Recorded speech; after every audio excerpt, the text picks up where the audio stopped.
अभी अभी जो बिहार में नीतीश कुमार के नेतृत्व में महागठबंधन की सरकार बनी है, उसने फ्लोर टेस्ट जीत लिया है स्टेट असेंबली में और अपनी मेजॉरिटी प्रूफ कर दी है और उनकी सरकार अब बाकी बचे हुए टाइम में अच्छे से काम कर पाएगी। तो हम समझते हैं कि फ्लोर टेस्ट होता क्या है और कैसे होता है। फ्लोर टेस्ट से हमें ये पता चलता है कि काउंसिल ऑफ मिनिस्टर्स और जो एग्जीक्यूटिव है वो लेजिस्लेचर की कॉन्फिडेंस को जीत पाती है कि नहीं, जिसके लिए उसे अपनी मेजॉरिटी प्रूफ करनी पड़ती है लेजिस्लेचर के अंदर। जब चुनाव के बाद एक नई सरकार बनती है, एमएलए एमपी चुन कर आते हैं सदन में, तो फ्लोर टेस्ट के थ्रू ये कंफर्म किया जाता है कि पूरे लेजिस्लेचर का विश्वास है कि ये सरकार अच्छे से चल पाएगी और उस एग्जीक्यूटिव को अपनी मेजॉरिटी प्रूफ करनी पड़ती है थ्रू वॉइस वोट और काउंटिंग ऑफ वोट्स। आइए समझते हैं कि आखिर ये फ्लोर टेस्ट होता कैसे है। ये वोटिंग प्रोसेस स्टेट के लेजिस्लेटिव असेंबली में भी होती है और लोकसभा में भी होती है, सेंट्रल लेवल पे। कॉन्स्टिट्यूशन के मुताबिक चीफ मिनिस्टर को स्टेट के गवर्नर अपॉइंट करते हैं और अगर उनकी मेजॉरिटी क्वेश्चन में आती है तो जीती हुई पार्टी को अपनी मेजॉरिटी सदन के अंदर प्रूव करनी पड़ती है by a vote of confidence. और अगर ये मेजॉरिटी प्रूव करने में फेल हो जाती है तो chief minister has to resign और ये पार्लियामेंट एंड स्टेट लेजिस्लेचर दोनों जगह होता है। कंपोजिट फ्लोर टेस्ट की सिचुएशन तब आती है जब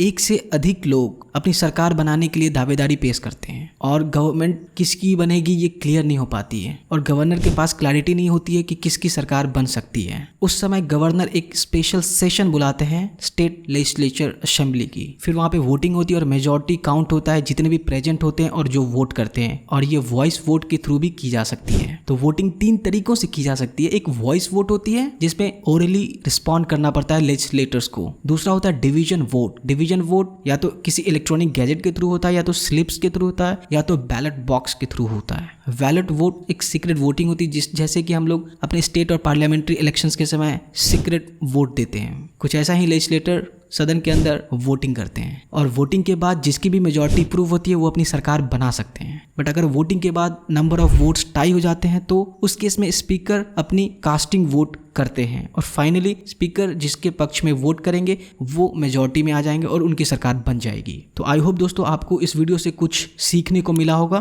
तो आगे आने वाली ऐसे ही अमेजिंग इन्फॉर्मेटिव वीडियोस के लिए आप हमारे चैनल को सब्सक्राइब करें एंड नोटिफिकेशन बेल भी बजाना ना भूलें। Thank you for watching.